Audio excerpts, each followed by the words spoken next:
The South Korean soldiers, along whose side the United States of America, Canada, and 14 other UN allied nations fight, are known as the R.O.K, or R.O.K, which stands for Republic of Korea.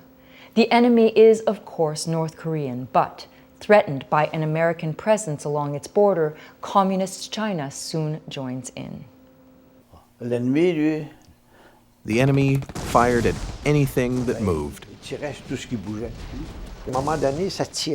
At one point, there was gunfire in one area of the mountain, and we were headed that way. We were going to see what was going on. There was nothing. There were no Chinese, nothing.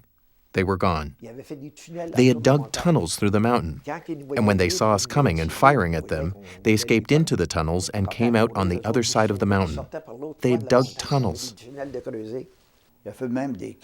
There were even tunnels going through the mountain with an opening to shoot a cannon from the other side of the mountain.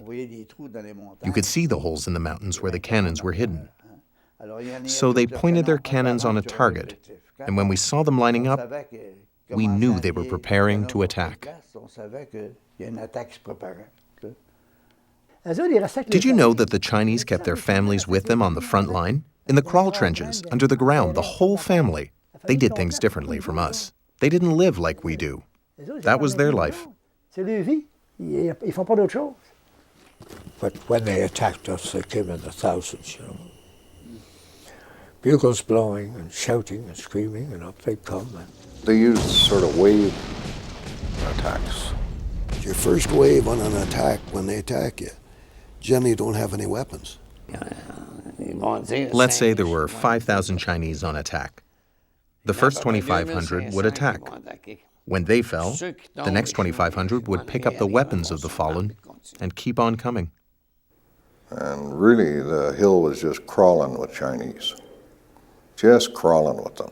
It's hard to believe because you can see all these figures coming up. And you start firing on them, of course, and they start to drop.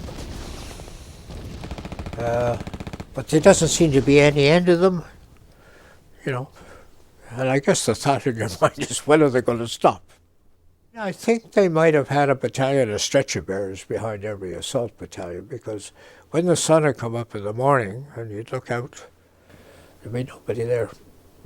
They'd take all their bodies away. Don't forget. How can I explain it? The Chinese people were like us. They went there, but it was worse for them because they had to go. We went because we got paid well, and we still get paid well.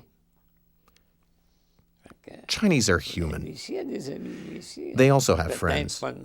Maybe not in the same way as us, but they didn't want to lose everything either. These guys weren't there just to give up their lives. But when they were ordered to do something, they did as they were told. But that doesn't mean they enjoyed it.